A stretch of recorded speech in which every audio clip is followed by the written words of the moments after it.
안녕하세요. 온땅교회를 말씀으로 섬기고 있는 한성민 목사입니다. 온땅교회 유튜브 채널을 시청해 주셔서 감사합니다. 설교를 들으신 후에 좋아요와 구독을 꼭 눌러주시면 감사드리겠습니다. 온땅교회 말씀 사역에 큰 도움이 됩니다. 오늘도 말씀 안에서 평안하시고 즐거운 하루 되시길 바랍니다. 감사합니다. 구독과 좋아요를 꾹꾹 눌러주세요. 감사합니다. 오늘은 이사야 46번째 시간으로요.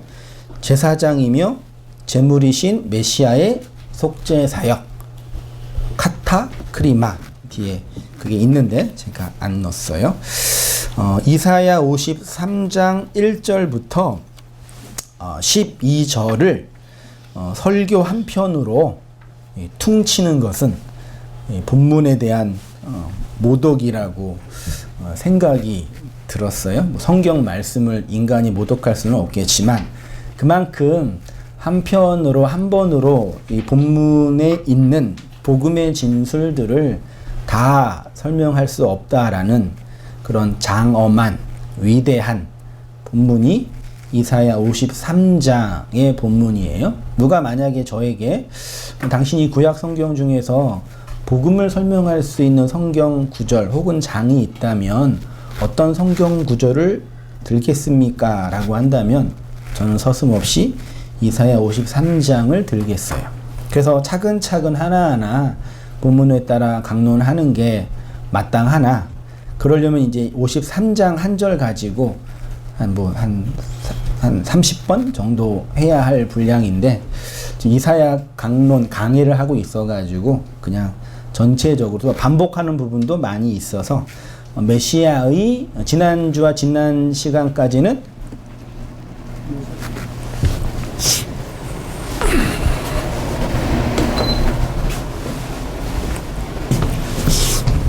지난주와 지난 시간까지는 메시아의 선지자 사역에 그 가르침의 사역에 대하여 이제 말씀을 나누었고요. 오늘은 메시아의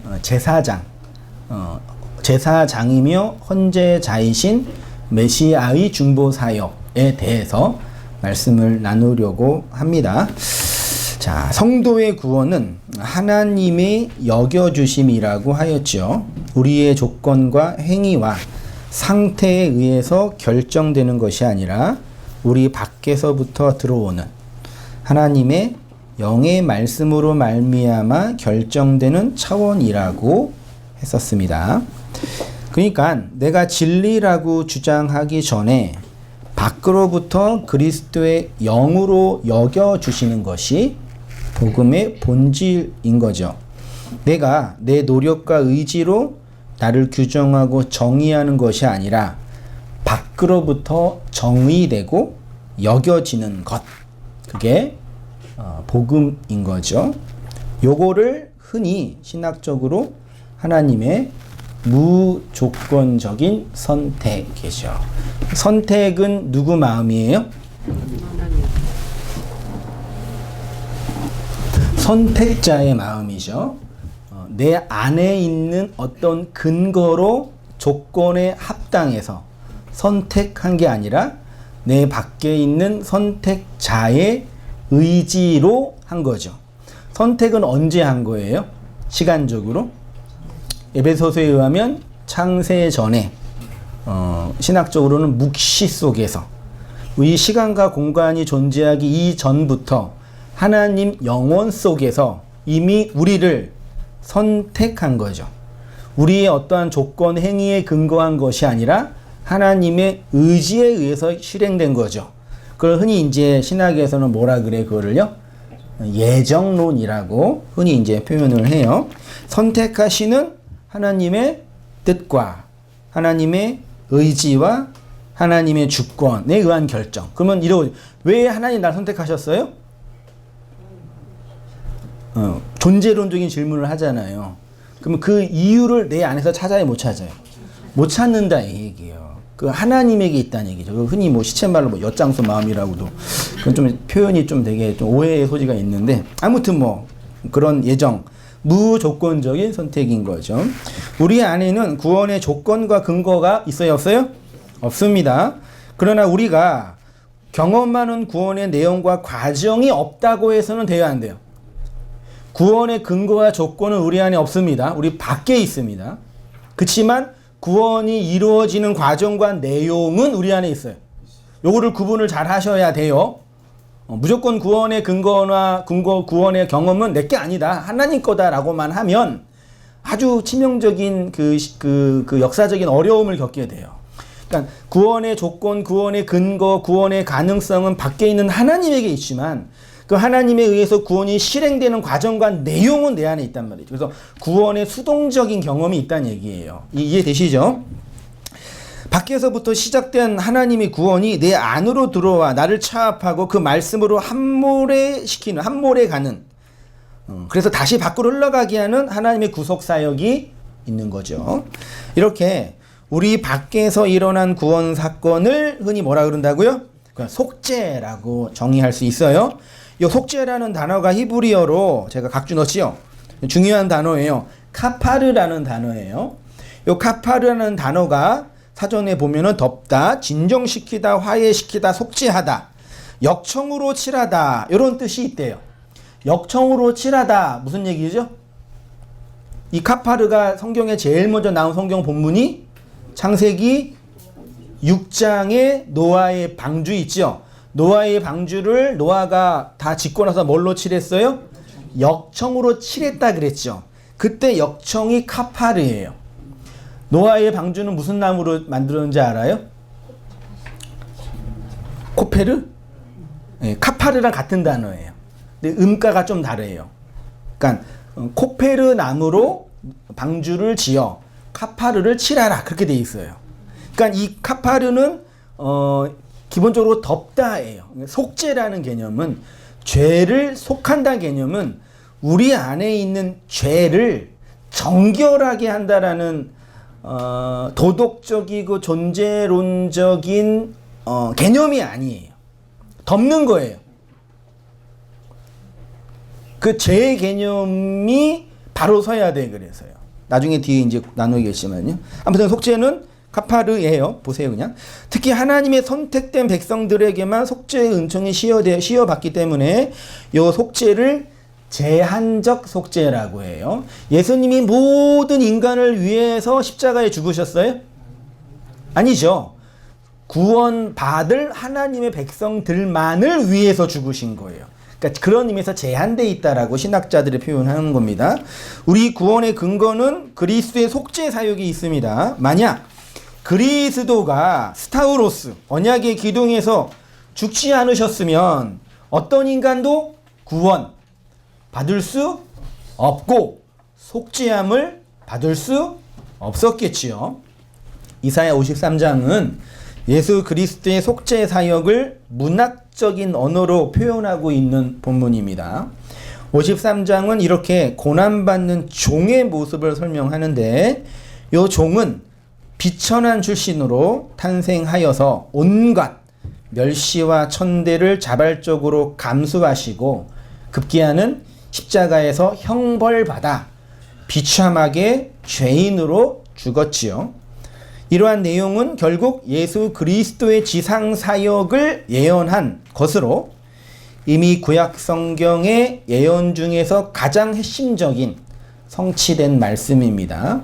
53장은 뭐 종의 배척, 종의 고난, 종의 배척, 종의 승기 이런 구조로 되어 있대요. 참고해 보시고요. 특별히 이사야 40장 이후부터 계속적으로 암시되는 전망은 이사야가 계속 예언하고 있는 그 전제는 이스라엘의 멸망으로 말미암는 뭐예요?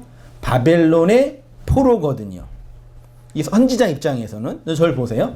선지자의 기본적인 이 예언 사역의 전제는 역사적 배경에서 이스라엘의 멸망과 바벨론의 포로됨이에요. 그러면 이스라엘이 멸망되고 바벨론으로 포로된 이유를 선지자는 뭐라 그러죠? 왜 그들이 이렇게 멸망당하고 바벨론으로 끌려갔죠? 간단하게 말하면 범죄 때문이에요. 죄를 범했기 때문에 하나님이 이렇게 얘네들을 멸망시키고 그리고 끌려가 나중에 해방시킨다. 그러니까 죄 때문에 끌려가고 해방은 뭐예요? 죄 때문에 끌려갔잖아요. 그러면 해방, 구원은 뭐예요? 그 죄의 문제가 해결됐다라는 의미란 얘기죠. 이스라엘이 죄를 해결하지 않고는 하나님이 원하시는 참된 자유가 성취될 수 없다라는 게 이사야의 전체적인 논리예요. 물론 선지자가 대부분 다 그렇죠. 특히 53장은 이러한 역사적 상황 속에서 종의 고난과 순종이 바로 무슨 문제를요? 죄의 문제를 근본적으로 처리하기 위한 대속적 속죄란 얘기죠. 그럼 죄의 문제를 해결한다는 얘기는 무슨 의미이겠어요? 그러면 죄는 뭐겠어요? 히브리어로 하타, 헬라어로 하마르티아. 그건 죄를 설명하는 게 아니죠. 그 죄는 뭐겠어요? 그러니까 그리스도가 십자가 속죄에서 죽었다, 속죄로 죽었다는 개념의 목적은 우리의 죄의 문제를 해결한다는 건 다 알잖아요. 그러면 내 죄의 문제가 해결됐다는 얘기는 뭐예요? 생각해 보시고 들어보세요. 우리가 알고 있으면서도 모르고 모르면서도 아는 게 그거죠. 이스라엘이 망하고 바벨론에 포로된 망하고 바벨론에 포로된 실제적인 이유는 죄 때문이라고 했습니다. 이거는 인류 전체에게도 동일하게 적용되는 구조죠. 인류가 하나님의 정죄와 심판 아래 놓여 있는 것도 인간의 죄 때문입니다. 그래서 모든 인간에게 개인과 공동체의 죄의 문제를 해결하는 뭐가 있어요? 제사 제도가 주어진 거예요. 하나님 주신 거죠, 사실은요. 구약 성경은 아담 이후부터 제사 제도를 통해 속죄의 길을 예표적으로 가르친 거죠. 구약의 모든 창세기 이후 레위기, 민수기, 신명기 등등의 모든 오세오경은 이 제사 제도에 대한 얘기인 거죠, 사실은요. 그리고 그거를 실행하는 성막, 성전의 이야기고 그것들을 집례하는 제사장의 이야기란 얘기죠. 이사야 53장은 이러한 구원을 위한 속죄가 한 인물에게 집중되는 거죠. 그분이 누구예요? 우리 입장에서는 예수라고 결론 냈고 이사야 본문 이스라엘 입장에서는 뭐라고 얘기했어요? 메시아라고 했죠. 유대인은 그 메시아가 예수라고 인정해요, 안 해요? 안 하죠. 왜요? 메시아는 이렇게 비참하게 비천하게 고난받고 절망당하고 죽으면 돼요, 안 돼요? 안 돼요. 그래서 이 메시아, 여기에서 53장에서 말하는 그를 메시아, 그라고 하지 않고 고난받는 이스라엘 공동체라고 말해요. 지금도요. 메시아를 메시아로 인정하지 않죠. 우리의 구원은 이렇게 하나님의 의로운 자로 여겨주시는 하나님의 칭의, 여겨주심에 근거하지만 그 조건은 그리스도의 속죄가 전제되어야 합니다. 그래서 하나님의 무조건적인 구원의 은혜는 그리스도의 제한적 속죄에 근거하는 거죠. 우리의 행위와 근거로 구원 받아요, 안 받아요? 저를 보세요. 신약 성경은 우리의 구원의 일반적인 조건을 흔히 보편적으로 뭐라고 말해요? 혹은 보편 기독교가 여러분 구원받으려면 뭐 해야 돼요? 할 때 뭐라고 답해요? 믿어야 구원받는다 그러잖아요. 믿지 않으면 구원 받아요, 못 받아요? 그럼 믿음이라는 조건이 우리 안에 있어야 되잖아요. 맞아요, 틀려요? 그럼 틀렸잖아요, 논제가 벌써. 구원의 근거와 조건은 어디 있어요? 내 안에 있는 게 아니라 내 밖에 있다면서요. 근데 믿어야 또 된다며. 그럼 뭐가 맞는 거예요? 양쪽 다 맞아요? 잘 보세요. 우리가 믿음이라는 이 손을 내밀지 않으면 하나님의 구원의 은혜를 받아야 못 받아요. 벌써 이제 혼란스러우시네. 신약성경 잘 읽어보세요. 믿으라 그러잖아요, 항상. 믿음이 없어요. 믿음 주되 그러잖아요. 뭐 하나님이 주신 믿음이든 내가 만든 믿음이 필요하잖아요. 믿음 없으시면 안 돼요, 돼요? 안 돼요? 믿으셔야 됩니다. 믿음 있으셔야 됩니다. 근데 그 믿음이 나의 믿음이 있어야 되죠. 그 말로 맞잖아요. 그 믿음이라는 게 있어야 되는데 그게 왜 우리의 구원의 조건과 근거가 안 될까요? 믿음이 큰 믿음, 작은 믿음이 있죠. 어쨌든 믿음이 필요한데 그 믿음이 왜 우리 구원의 조건이 되지 않을까요? 믿지 않고서는 구원 못 받는단 말이죠. 근데 믿음이라는 조건 없이는 또 못 받아요. 근데 구원의 근거는 밖에서 온대요. 이게 어렵죠. 그러니까 보세요. 그러니까 이 속죄라는 개념이 죄를 어떤 대가를 지불해서 해결받는다 뜻이에요. 사람을 죽이면 죽임에 대한 속죄는 뭘로 받을 수, 대가가 뭐가 필요해요? 죽음으로 필요하잖아요. 근데 실제로 그것도 안 되죠. 그 사람을 죽였는데 내 죽음을 준다고 그 사람의 죽음이 해결되는 게 아니잖아요. 속죄를 해결할 수 있는 방법은 사실 없어요. 죄를 해결하는 방법은 없단 말이죠. 근데 내가 이렇게 믿음이라는 게 필요하다는 얘기는 뭐다면 이 믿음이라는 걸 내밀었는데 받는 가치가 내민 수고에 비해서 어마어마하면 요건 수고예요, 아니에요? 아니죠. 제가 이렇게 힘들게 손을 이렇게 내밀었단 말이죠. 근데 저한테 사탕 하나 주면은 제가 뭐라 그러겠어요? 에게게. 권사님 참 그러시네? 그럴 거 아니에요. 근데 힘들게 손을 내밀었는데 한 1억 원을 주신다고 쳐요. 생각해도 기쁘죠? 그러면 이 손을 내밀는 이건 수고예요, 아니에요? 이건 내가 이게 한 거잖아요. 근데 1억 원을 받는 가치 측면에서 이건 한 거예요, 안 한 거예요? 안 한 거잖아요. 이거 잘 이해하셔야 돼요. 이 행위도 하나님이 주신 것이지만 내가 믿음이라는 어떤 걸 이렇게 믿음이라는 걸 이렇게 할 때 믿음을 통해 받게 되는 그 믿음의 효과가 온 우주적인 거라고 한다면 이 수고는 있는 거예요, 없는 거예요? 없는 거란 말이죠. 그래서 내 믿음이 필요하다는 얘기도 맞고 이 믿음 때문에 구원받는 게 아니라는 것도 맞는 거예요.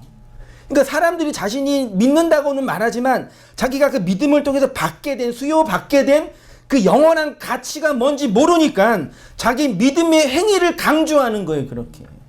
내가 믿었는데 왜 안 주시냐고. 내가 애썼는데 왜 안 주시냐. 이런 식의 투정 아닌 투정을 하는 거란 말이죠. 우리가 받고 우리에게 주어진 구원의 실체가 뭔지 모르기 때문에 그러는 거라니까요. 그래, 그 조건은 그리스도의 속죄가 전제돼야 돼요. 그래서 하나님의 무조건적인 구원의 은혜는 그리스도의 제한적 속죄에 근거한다고 할 수 있겠습니다. 다시 말하면 우리에게는 조건 없는 것이지만 하나님에게는 무한한 조건이 충족된 거죠. 그래서 모든 인간이 구원받는 것이 아니라 그리스도의 속죄의 사역으로 말미암아 죄 사함을 받은 자들만이 구원을 받는 것입니다. 이것을 소위 하나님의 유효한 부르심이라고 신학적으로 표현해요. 신학적인 용어니까 한번 잠깐 정리만 해보고 가겠습니다. 각주 2번에 제가 효과적인 부르심이라는 걸 이렇게 정리했어요. 하나님께서는 생명에 이르도록 예정하신 모든 사람들을 그리고 그들만을 자신이 정하시고 적당하다고 생각하시는 때에 효과적으로 부르시되 그의 말씀과 성령으로 하시며 그들이 태어나면서부터 처해 있는 죄와 사망의 상태에서 불러내어 예수 그리스도로 말미암는 은혜와 구원으로 인도하신다. 또한 그들의 마음을 영적으로 그리고 구원에 관하여 깨우쳐서 하나님의 일을 이해하게 하시며 그들의 돌같이 굳은 마음을 제하시고 그들에게 살같이 부드러운 마음을 주셔서 그들의 의지를 새롭게 하셔서 그의 전능하신 능력으로 그들이 선한 것을 결심하게 하시며 그리고 효과적으로 그들을 예수 그리스도에게로 이끄신다. 그렇지만 그의 은혜로 말미암아 기꺼이 나오게 되었으므로 그들이 가장 자유롭게 나오게 하신다. 이게 이제 웨스트민스턴 신앙 고백서라는 그 신학집에 있는 정리된 거예요. 제가 여기 있는 걸 다 동의하지는 않지만 기본적인 설명이 되는 거예요. 성경은 이렇게 죄를 사하기 위해서 행해지는 핏부림을 선포한 모든 메시아의 제사장적인 사역을 고난이라는 문맥에서 설명하고 있어요. 이는 교회의 죄 사함의 유일한 근거가 뭐라고요? 메시아의 희생이에요. 순환이에요. 이사야 53장은 이렇게 메시아의 고난을 이런 문학적인 단어로 표현하죠. 멸시, 버림받음, 간고, 질고, 고난, 찔림, 상함, 징계와 같은 용어를 사용하므로 종의 고난이 뭐에 대한이요? 죄에 대한 징벌과 연관되어 있다고 말하고 있습니다. 10절 이하 한번 같이 읽어보시겠습니다. 시작. 여호와께서 그들에게 상함을 받게 하시기를 원하사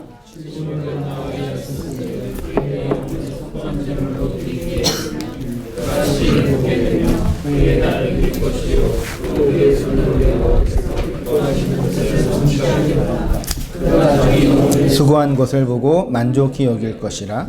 나의 의로운 종이 자기 지식으로 많은 사람을 의롭게 하며 또 그들의 죄악을 친히 담당하시리로다. 여기 보세요. 메시아의 상함과 질고의 이유를 어떻게 표현하고 있냐면 그의 영혼을 속건 제물로 드리기 위함이라고 했죠. 그의 영혼, 그는 누구예요? 메시아이고 메시아는 예수님이죠. 예수님의 영혼을 속건제 있죠. 한자로 속자가 이게 그 속량할 속죄 빚진 것, 지은 죄를 씻기 위해서 그에 상응하는 물품과 노력으로 대신 갚는 것을 속이란 단어로 하고요. 그 다음에 건자는 허물건이라고 그러더라고요. 그러니까 그의 죄, 허물을 씻기 위한 그런 가치, 그거를 속건이라고 해요. 요거를 원문으로 보면 그의 영혼을 죄 있는 자로 들이다가 히브리어로 숨이거든요. 요거는 들이다가 아니라 세우다, 정하다, 언약을 두다, 어떤 기둥을 두다 있죠. 뭘 세우다 할 때 숨이라 그러고, 그 다음에 속건이 히브리어로는 아샴이라는 단어인데 요게 유죄예요. 유죄가 뭐예요? 죄가 있다. 그의 영혼을 죄 있는 자로 세우다. 그는 예수님이죠. 메시아이고, 그러면 메시아가 죄 있는 자로 유죄된 자로 세워진 사건이 십자가 스타우로스잖아요. 그게 그의 영혼을 속건 제물로 드리기에 이르면이라는 의미예요. 그러면 이렇게 질문할 수 있죠. 그러면 예수님이 죄가 있어요, 없어요?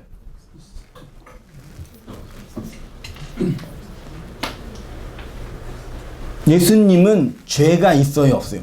없지요. 없죠. 근데 본문에는 그를 죄 있는 자로, 유죄자로 세운다. 그게 스타우로스거든요. 예수님은 정말 죄가 있는 분이 아니라 죄는 없고 죄의 모양으로 오셨어요. 잘 이해하셔야 됩니다. 중요합니다.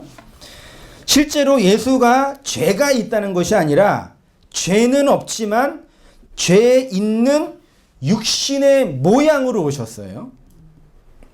죄는 어떻게 죄가 돼요? 죄가 죄되려면 뭐가 있어야 돼요?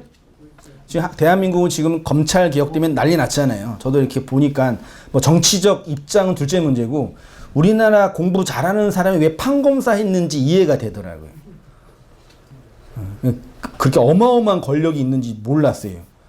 기소권, 공소권, 공소유지권 별게 다 있더라고요. 어마어마한 권력이에요. 전 세계에 없는.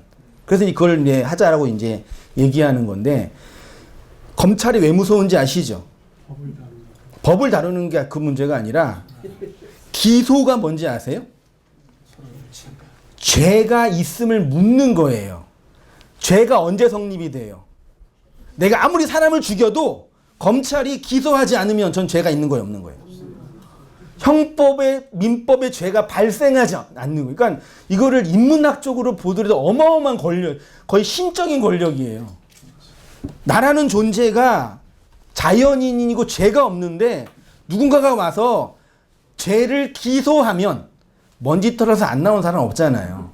기소하면 죄인이 되는 거예요. 피의자가 되는 거죠. 이게 더 큰 문제는 뭐예요? 죄를 범했는데 기소를 안 해. 그 뭐예요? 죄가 없는 자가 되는 거예요. 그게 정확히 뭐예요? 그걸 율법이라고 하는 거예요. 법이 나를 죄로 폭로하는 거잖아요.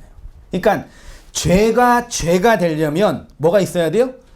율법이라는 백그라운드에 죄를 가지고 있는 뭐가 있어야 돼요? 육체가 있어야 돼요. 육신. 그러면 반대로 죄를 해결하려면 어떻게 해야 돼요? 두 가지. 율법을 없애고, 법은 못 없애요. 그렇죠? 그리고 율법을 나중에 보겠지만 로마서에 가면은 생명의 성령의 법이라고 표현하거든요. 그 율법이 생명의 성령이 법이 되고 내 육체는 삭제하면 죄가 없어지는 거예요. 여러분 이거 잘 이해하시고, 왜냐면요 우리는 죄하면 사회법, 민법, 도덕법에서 말하는 그런 죄 정도만 이해해요. 내가 착하게 살아야 되고 반듯하게 살아야 되고 나쁜 짓 하면 안 되고 거룩하게 살아야 할 때 그 의미는 뭐예요? 우리가 윤리도덕이라고 아니라고 말해도 그거 아니면 설명할 게 없단 말이죠. 이 원론은 되게 중요한 원론이에요. 이 복음적인 이해의 관문이에요. 요거 이해 못하면요 아무리 복음 설교 들어도 이해 못하세요. 이 머리로는 들었는데 내 마음속에 정리가 안 되실 거예요. 아무리 해도. 제 문제와 해결 안 되면. 히브리서 4장 15절 보세요. 우리에게 있는 대제사장은 우리의 연약함을 동정하시 못하실 리가 아니요 모든 일에 우리와 같이 똑같이 시험을 받으신 이로되 뭐가 없어요? 죄는 없대요. 누가요? 예수님이요. 대제사장인 예수님이. 로마서 8장 3절 같이 읽어보겠습니다. 시작. 율법이 육신으로 말미암아 연약하여 할 수 없는 그것을 하나님은 하시나니 곧 죄로 말미암아 자기 아들을 죄 있는 육신의 모양으로 보내어 육신의 죄를 정하사 육신을 따르지 않고 그 영을 따라 행하는 우리에게 율법의 요구를 이루어지게 하려 하심이라. 가운데쯤에 자기 아들을 죄 있는 무슨 모양이요? 육신의 모양으로 보냈다라고 했잖아요. 죄는 없지만 죄를 가지고 있는 육체로 보내신 거죠. 그분이 예수님이잖아요. 여기 본문에 율법이 육신으로 말미암아, 율법이 그 육체로 말미암아 디아, 율법이 그 육체로 인해서, 율법이 육신으로 인해서 뭐 한대요? 연약하대요. 여기 연약하다는 능력이 없다라는 뜻입니다. 율법이 육체로 말미암아, 육체로 인해서 능력이 없어서 할 수 없는 게 뭐예요? 여기 육신은 일반적으로 우리의 모든 육체를 포함하기도 하지만 우선적으로는 뭐겠어요? 육신으로 오신 예수님의 한계는 뭐죠? 예수님이 육체로 오셨잖아요. 육체로 오신 예수님을 사람들은 4대 성인 중에 한 명이라고 하잖아요. 좋아요. 그분이 착한 일도 하시고 얼마나 하셨는지 모르겠지만 4대 성인처럼 좋은 일도 많이 하셨잖아요. 근데 그 육체로 오신 예수의 연약함이라는 게 있어요. 단순히 인간으로 고난을 많이 받으시고 뭐 슬픔을 당하시 이런 어떤 인간적인 게 아니라 그분이 뭘 위해 오신 거예요, 이 땅에? 아니, 궁극적으로 뭘 하려고 오신 거예요? 속죄하려고 오셨잖아요. 죄를 속하려고 오셨잖아요. 근데 육체로 오신 예수는 뭘 못해요? 어떠한 죄도 속하지 못해요. 믿으십니까? 믿을 문제도 아닙니다. 육체로 오신 예수는 한 사람도 구원시키지 못했단 말이에요. 이해되시나요? 사람들이 4대 성인 중에 한 명이라고 말하는 그 예수는 이 땅에 오셔서 하나님이 의도한 목적을 육체로 계실 때는 한 번도 이루지 못하셨단 말이에요. 이게 왜 중요한지 아시겠어요? 그러니까 바울이 지금 뭘 말하는 거냐면 육체로 오신 예수는 그 육신의 연약함 때문에, 인간적인 연약함이 아니라 그 한계 때문에 하나님이 하시고자 하는 그 일을 못 하셨어요. 그래서 반드시 필연적으로 뭐 하셔야 된 거예요? 스타우로스에서 죄의 정죄를 받아 살해당해야 한 거란 말이에요. 여기서 말하는 육신은 율법 아래에 있는 인간의 그 육신을 가리키는 것뿐만 아니라 죄는 없지만 죄 있는 육신의 모양으로 오신 그 예수를 가리키는 겁니다. 육체로 오신 예수는 죄는 없지만 죄의 모양으로 오셨습니다. 왜요? 죄는 어디에 있기 때문에? 육체에 있기 때문에. 그래서 그 육체의 예수는 어떤 인간도 구원시킬 수 있는 능력이 없으셨습니다. 따라서 육체로 오신 예수는 스타우로스에서 죄 있는 자로 정죄를 받아야 죽어야 했어요. 자기의 아들을 죄 있는 육신의 모양으로 보내어 육신의 죄를 정하셨다고 하는 것이 이러한 뜻입니다. 그러니까 육체로 오신 예수님이 4대 성인 중에 한 명이라고 말하는 이런 인문학자들의 말이나 그 예수를 동정녀 마리아가 나서 아기 예수로 떠받치고 그 예수가 우리의 구원자라고 말하는 가톨릭이나 가톨릭을 닮아가는 개신교는 근본적으로 구원에 대한 치명적인 오류와 무지에 빠져 있는 거예요. 인간적인 어떤 도덕의 윤리의 문제가 아니라요. 그 예수가 반드시 살해당하고 죽어야 되는 거란 말이에요. 그래서 예수님이 이 땅에 오셔서 마리아나 그런 여인이 예수님께 뭘 부었어요? 향유를 부은 건 무슨 뜻이에요? 이렇게 마리아처럼 가난한 여자는 자기의 재산의 거의 대부분을 예수님께 바쳤는데 우리도 이렇게 예수님께 바쳐야 돼. 말이 돼요? 지금 생각하면 좀 말도 안 되는 얘기라니까요. 우리도 그러니까 마리아처럼 여러분도 예수님께 이 귀한 걸, 고대 시에는 향유였고 지금은 뭐예요? 화폐, 부동산이잖아요. 주식, 금, 그런 거잖아요. 그런 거 예수님께 바쳐야 되잖아요. 바칠 예수님이 어디 계셔요? 교회에 계시잖아요. 그러니까 그 마리아가 향유를 부었다는 얘기는 예수님의 장사 진행, 성경 자체가 말하고 있잖아요. 그 육체로 오신 그 예수가 죽어야 된다고 얘기하는 거란 말이에요. 그걸 예수님이 믿음이 좋다라고 표현하잖아요. 제가 왜 열을 낼까요? 요즘 이상해진 것 같아 제가. 육신의 죄를 정하사가 헬라어로 카타 크리마라는 단어입니다. 아주 중요한 단어입니다. 그러니까 육신의 죄를 정결하게 하다가 아니라 정죄하다, 유죄에 선고하다. 카타크리마가 3페이지 다시 가셔서 각주 19번에 카타크리마 단어 넣었지요. 이게 뭐냐면 정죄, 유죄 선고하다. 아까 히브리어의 유죄 선고하다 정죄가 뭐였어요? 아삼 기억나세요? 속건제할 때 그게 아삼이거든요. 그러니까 속건제는 유죄로 세우다 뭐 그런 뜻인 거죠. 그게 아삼이고 카타크리마라고 바울이 표현하고 있는 거예요. 이게 아삼과 같은 단어예요. 그래서 육체로 오신 예수가 스타우로스에서 죄 있는 자로 정죄함으로 그 육체를 삭제당한 거죠.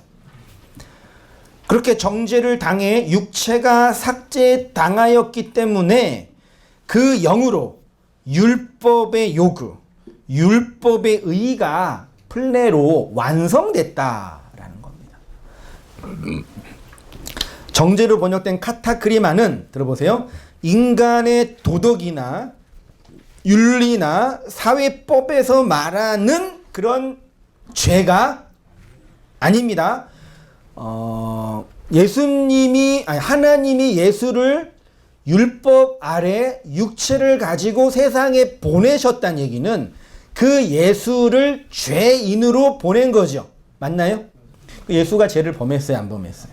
안 범했잖아요. 근데 하나님이 죄인이라고 하잖아요. 우리는 창세전에 선택함을 받았죠.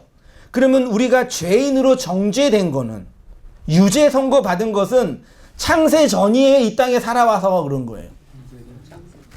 내가 어떤 죄를 범하기 전, 어떤 행동을 하기 전에, 태어나기 전에, 창세 전에 하나님이 나를 죄인으로 정죄했잖아요.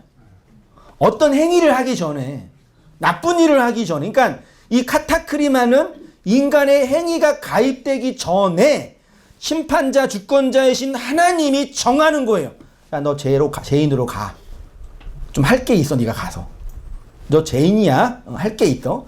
그 개념이 카타크리마지. 이 땅에서의 사회법, 인간. 아니, 인간의 죄도 검찰이 기소하지 않으면 죄가 아니라니까요. 그래서 검찰 권력이 막강한 거라고 생각이 들더라고요. 왜 한국 사회 그 재벌이나 권력자들이 왜 이렇게 감옥이 안 가는지 이해가 되더라고요. 그분들이 더 착하게 살아서 그런지 알았는데 그게 아니에요. 그분들을 정죄할 율법이 없는 거예요.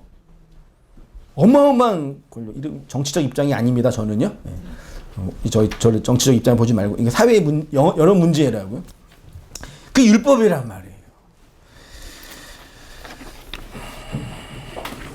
하나님의 판단에 의한 정죄, 그게 카타크리마. 예수님이 죄는 없지만 죄 있는 자로 오셨죠. 심판자이신 하나님이 그렇게 죄의 모양으로 뭐한 거예요? 보내신 거예요. 왜? 예수가 스타우로스로 유죄로 세워져야 되니까. 왜요? 그 스타우로스의 유죄는 결국 누구의 유죄예요? 우리의 유죄예요. 그러니까 하나님이 그 아들에게 카타크리마 하셨다라는 것은 단순히 예수에게만 국한된 것이 아니라 하나님의 아들들인 누구요? 우리에게도 동일하게 적용되는 거죠. 그러면 내가 언제 정죄 당했어요? 카타크리마 당했어요? 아까 창세 전에 속죄 받았잖아요.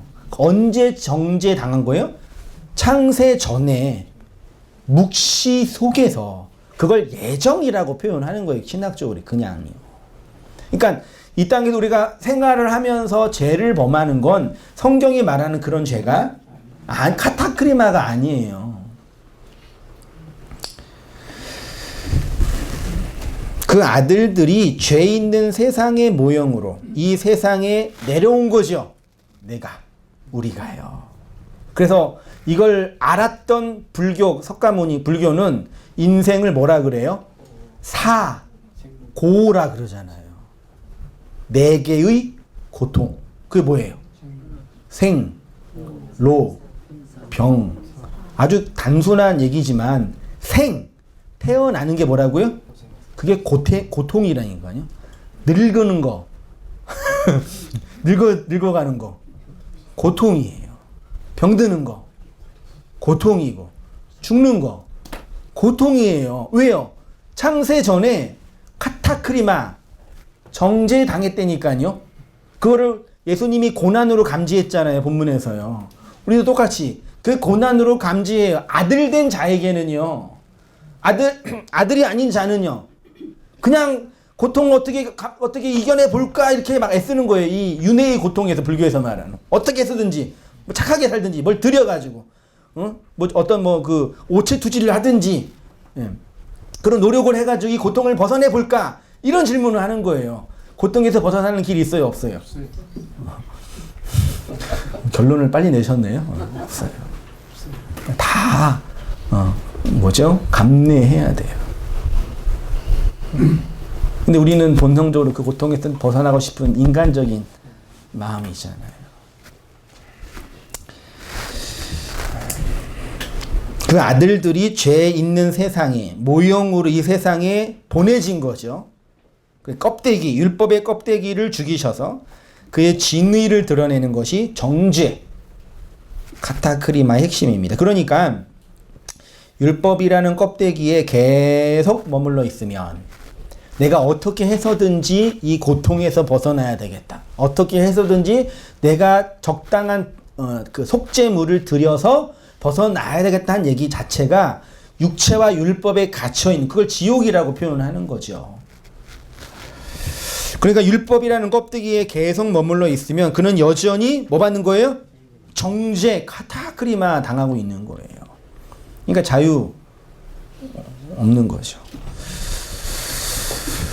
십자가에서 예수로 정죄 당하면 자유와 해방이 주어지는. 그래서 예수의 스타우로스는 예수만의 스타우로스가 아니라 하나님의 여겨주심을 받은 교회, 예수의 속죄함을 받은 하나님의 아들들의 스타우로스입니다. 그래서 바울이 내가 그리스도와 함께 십자가에 못 박혔나니, 그리고 예수님도 누구든지 나를 따라오려거든 자기를 부인하고 너 십자가 지고 그랬잖아요.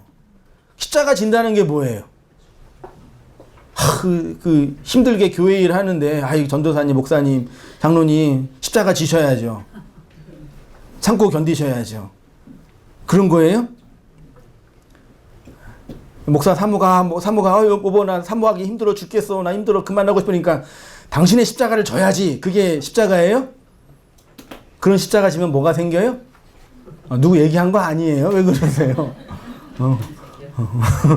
어떤 사모는 자유로워요. 항상 걱정하지 마세요. 그렇게 그런 십자가 지면은 뭐가 생겨요? 한이 생겨요. 그 사모들 중에 한이 많아요. 심리치료, 정신치료 받아야 할 정도로 맨날 지라고 하니까, 져야 된다고 하니까, 안 지면 안 된다고 하니까, 목사도 지라 그러고 권사도 지라 그러고 성도도 지라 그러고 누가 지겠어 이 십자가를. 그런 십자가 얘 아니에요. 아니에요.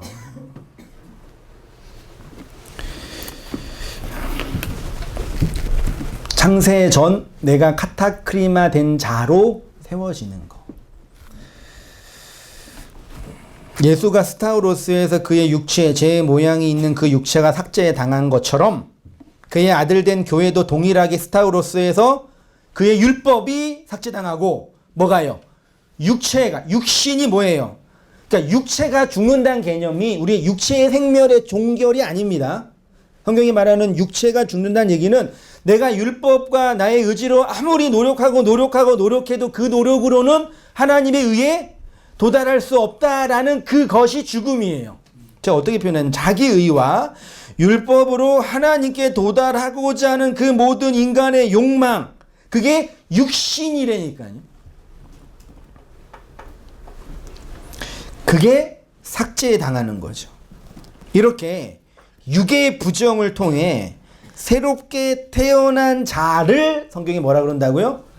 그 아들이라고 하는 거예요. 이 아들의 모습에 대해서 사도 바울이 이렇게 설명했죠. 로마서 8장 1절 같이 읽어보시겠습니다. 시작. 그러므로 이제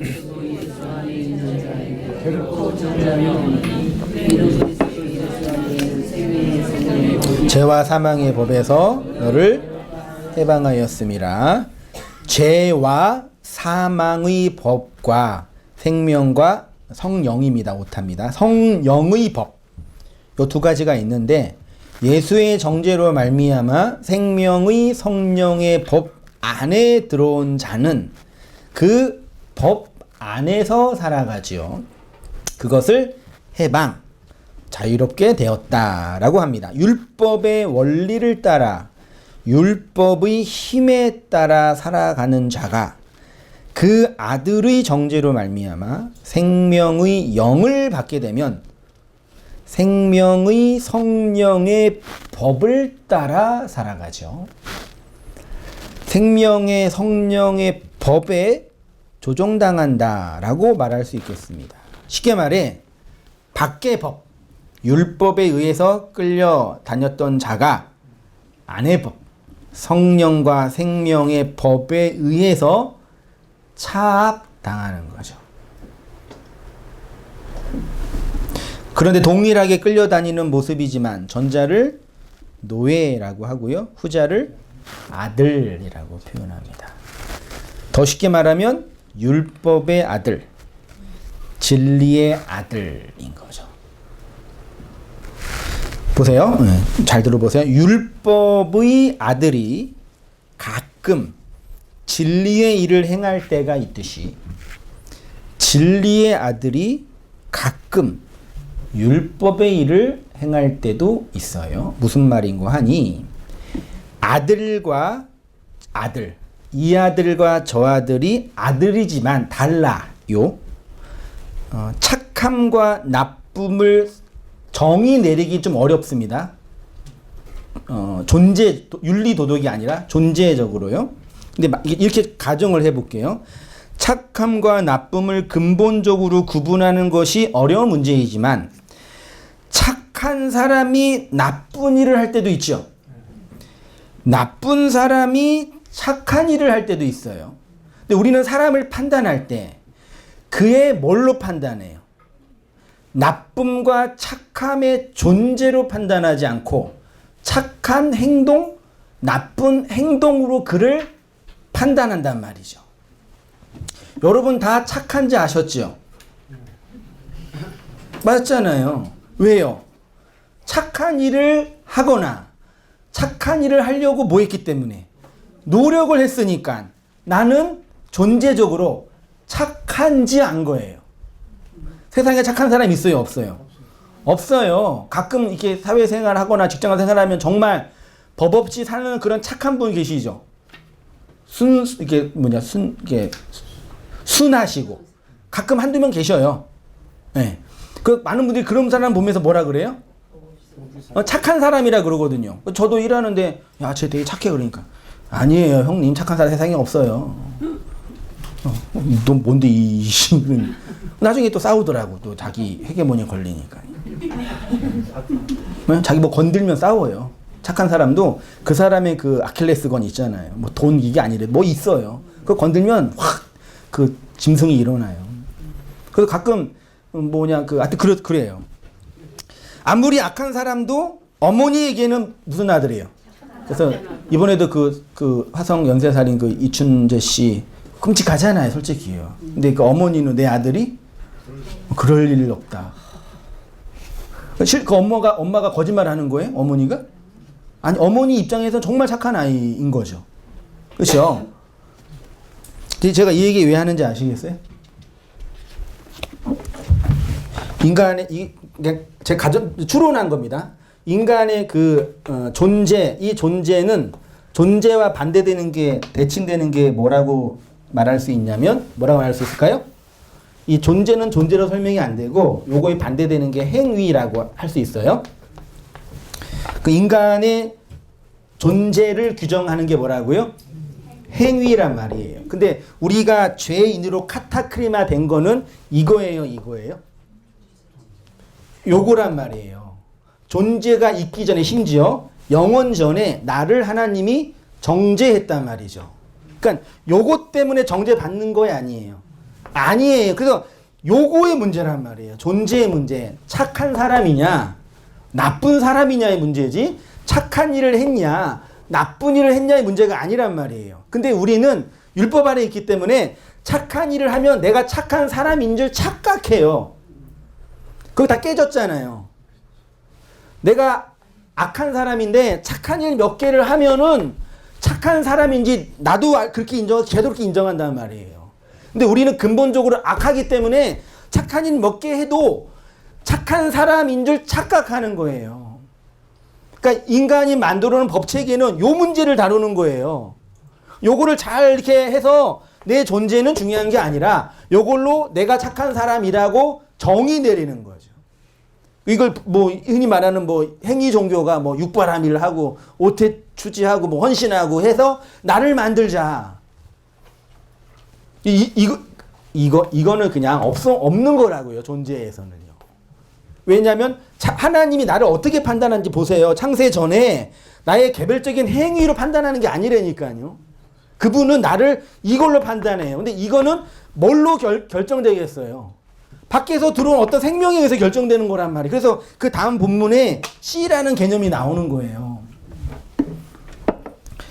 어디 읽어 차례죠? 예. 아무리 악한 사람이라도 어머니에게는 착한 아들이 됩니다. 그래서 정말 나쁜 일을 한 사람도 그의 어머니는 내 아들은 착한 아들이라. 그러니까 우리가 이 땅에서 아무리 나쁜 일을 해도 이춘재만큼 나쁜 일을 해도 우리의 그 아버지 하나님 어머니 하나님 아버지가 어머니 된 그분이 나를 착한 아들이라고 정해주면 되는 거란 말이에요. 이해되시죠? 하나님의 아들인 성도도 마찬가지입니다. 우리가 이 역사 아래에서 나쁜 일을 하는 자로 폭로되고 드러나요. 그래서 정말 구원받지 못한 자라고 스스로 정죄하지요. 이런 나의 행동 보면 이런 나 구원받을 가능성 있어요, 없어요? 그래도 이 정도면 구원받지 않을 수 있을까요? 그게 벌써 행위로 판단하는 거라니까요.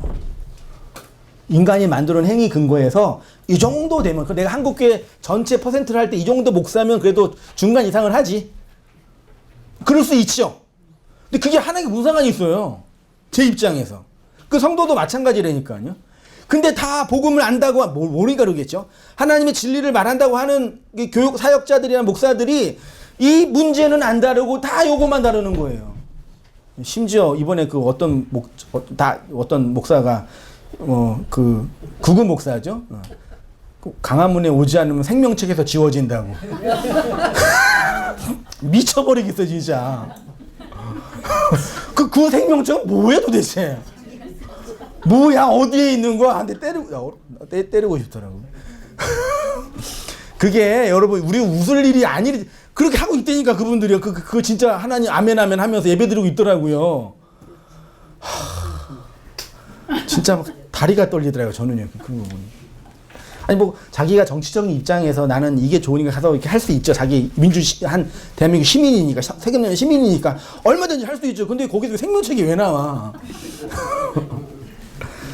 무서워요. 그래 사람들 보면은.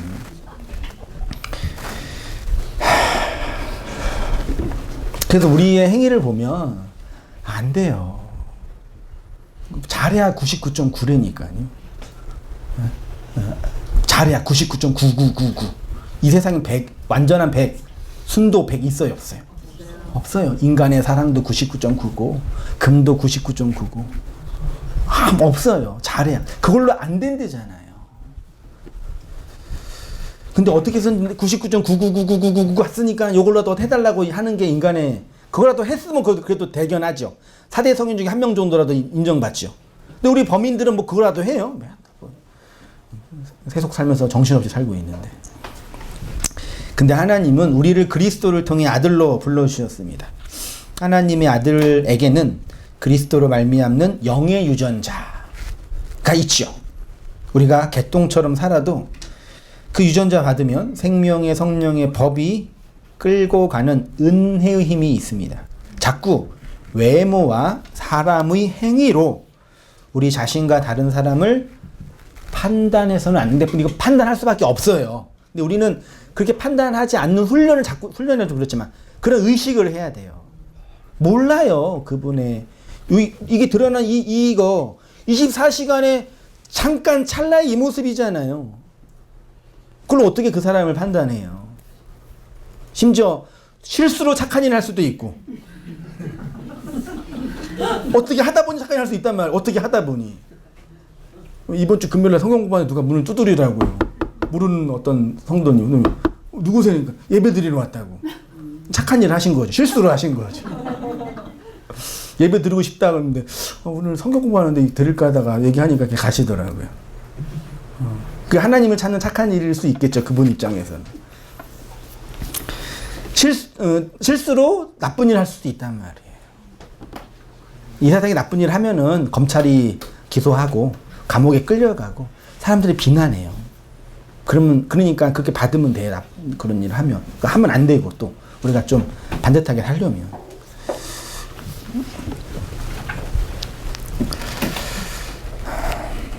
자꾸 외모로 사람의 행위로 우리 자신과 여러분 자신과 그렇죠? 그러니까 뭘 잘해서 이렇게 하는 거, 뭘 못해서 비참하게 하는 그러지 마세요. 물론 우리는 그럴 수밖에 없지요.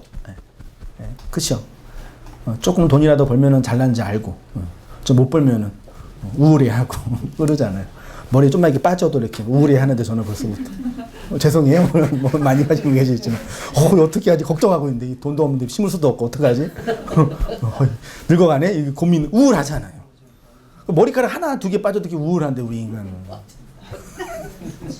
죄송합니다. 제가 예를 잘못 들었어.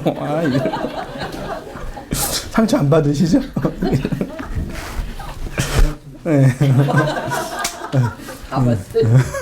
그 포크레인 앞에서 이렇게 삽두고 있는 불쌍한 사람이 어디 있어요? 그래서 우리 다음 말씀에 씨는 존재에 관한 말이에요. 밑에 말씀 읽어볼게요. 시작. 그의 영혼을 속건제물로 드리기에 이르면 그가 씨를 보게 되며 그의 날은 길 것이요 또 그의 손으로 여호와께서 기뻐하는 뜻을 성취하시리로다. 이렇게 하나님의 여겨주심의 은혜를 받은 성도 안에 뿌려진 씨가 있습니다. 이 씨가 히브리어로 제라거든요. 제라가 후손, 자손이에요. 고대시대 때 후손, 자손은 아들인 거죠. 예수가 스타우로스에서 카타크리마 되면 우리가 하나님의 후손, 씨로 성취되는 구속의 영광이 드러나는 거죠. 그것이 바로 성도 안에 심기어진 그리스도라는 씨, 말씀이라는 씨인 거예요. 그래서 성도는 평생 자신을 부르신 하나님의 뜻을 그리스도의 속죄 사역을 통해 배우고 알아가고 깨달아가는 거죠. 쉽게 말해 내가 어떻게 하나님의 그 영의 유전자를 받아 외적인 행위로는 구원의 가능성과 어떠한 희망도 없는 나를 이렇게 끌고 가실까라고 하면서 찬송하고 감사하는 거죠.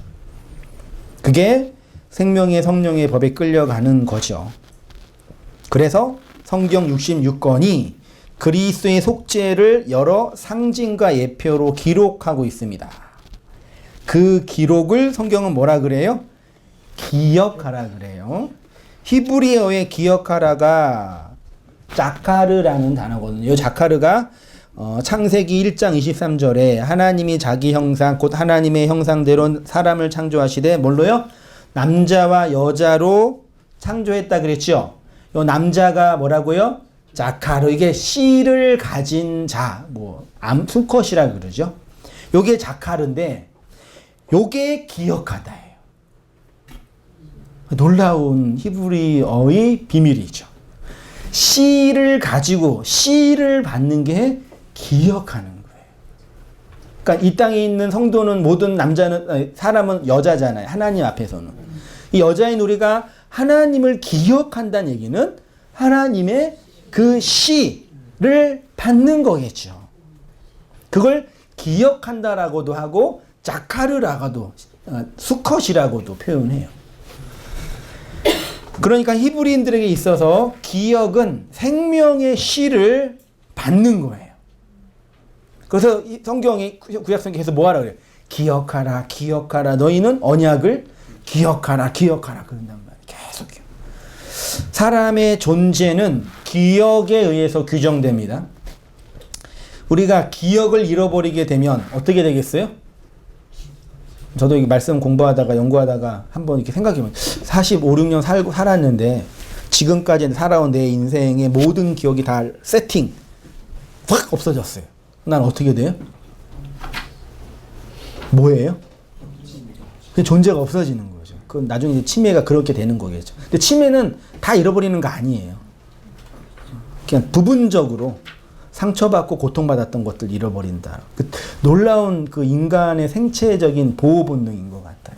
마지막 죽을 때 자기가 그 고통과 아픔에서 극복하는 생물학적인 하나님이 넣어주신 거겠죠. 그러니까 인간은 기억에 의해서 존재가 규정돼요. 우리가 무엇을 기억하냐는 내가 어떤 존재냐. 맞잖아요. 그러니까 우리는 이걸 경험이라고도 표현하는데 기억된 장치에 의해서 존재가 설명되는 거죠. 근데 우리는 창세전 기억 있어요, 없어요?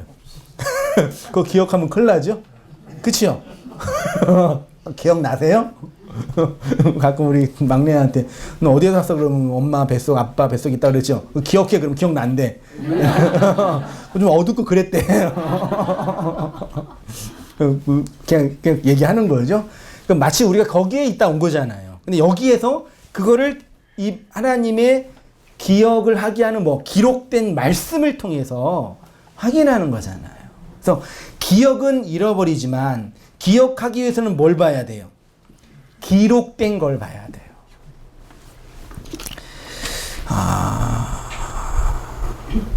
그런데 중간쯤에 우리가 하나님을 잃어버려도 하나님이 우리를 기억하신다는 언약이 있는데 그게 바로 성경과 성령이에요. 성경에 하나님의 기록이 있죠. 그 기록을 하나님이 영으로 기억하게 하시는 거잖아요. 그게 영의 말씀의 역사인 거죠. 그러니까 기억을 망각했던 자연인이 성경을 통해서 영으로 증거되는 하나님의 기억이 들어오면 아, 내가 이런 존재구나를 기억하잖아요. 그게 소위 말해 은혜 받았다라고 표현하는 거예요. 아, 내가 돌아가야 할 집이 있구나. 이 세상은 카타크리마, 죄가 정죄로 드러나기 위한 과정이고 배우는 곳이구나. 그거를 배우고 깨달아서 내가 다시 돌아가는구나. 그걸 신앙이라고 우리가 하잖아요. 왜 우리가 기록된 성경을 통해서 그리스도의 영의 말씀을 들어야 하냐면 우리는 기억을 자꾸 뭐해요? 잃어버려요. 그래서 여러분 우리가 정한 시간 정한 장소에 정기적으로 예배를 통해 말씀을 들으면서 기억하잖아요. 이걸 안 하면 2개월 안 하고 3개월 안 하고 6개월 안 하고 1년 안 하고 2년 안 하면 어떻게 돼요? 잃어버려요. 다 까서 드세요. 망각한단 말이죠. 그래서 망각하는 나 때문에 정기적으로 모이는 거죠. 여러분 바쁘게 일상생활 생업할 때 하나님의 은혜와 임재를 기억하세요? 저는 정신없이 살다가 설교 준비할 때 아, 내가 목사지 그러거든요. 내가 목사지. 맞아. 그리고 너한테 비난할 수 있으세요? 목사님이 돼가지고 매일매일 주님의 임재 속에 사셔야지. 어떻게 그러냐 그럴 수 있어요? 있어요? 네, 있을 수 있겠죠. 죄송해요. 제가 좀 바빴어요. 그리고 저만 그런 거 아니잖아요. 그래서 기억 장치가 우리 안에 이게 은혜의 방편으로 주어진 거예요. 예수님이 죽으시고 가실 때 뭐 하라 그랬어요? 성찬으로 내 몸과 내 살과 내 피를 뭐 하라 그랬어요? 기념하라 그랬죠. 그 기념이 기억하라예요. 다시 올 때까지 영원히 계속될 이 기억이란 얘기죠. 나라도 국경일이 뭐예요? 기념일이잖아요. 그 기억일이에요. 3.1절 날 3.1 운동을 기념하면서 기억하는 거죠. 그러니까 우리가 공동체가 모여서 개인이 모여서 예배라는 예전을 하는 이 형식은 아주 간소화됐지만 단지 예전을 통하여 어떤 감흥을 얻고 어떤 그 음악이나 뭐 감동적인 설교나 어떤 인간관계를 통해서 정서적으로 사회적인 위로를 받는 게 본질이 아니라 나쁘다는 얘기가 아니라요. 그 하나님의 은혜, 하나님의 그 자카르를 기억하는 장치라니까요.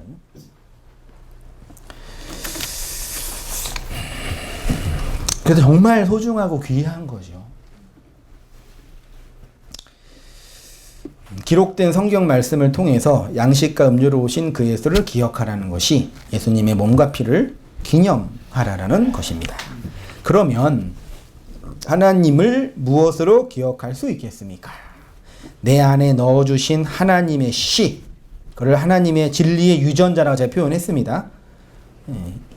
우리는 유전자에 의해서 끌려가는 존재예요. 그걸 흔히 이제 이기적 유전자라고 누가 표현을 했는데 그 진리에 의해 끌려가는 존재죠. 하나님을 기억하는 것입니다. 그래서 예수가 속죄 제물로 스타우로스에서 죄 있는 자로 세워지면 그것으로 말미암아 그 씨가 그 속죄를 받은 교회에게 건네지는 거죠.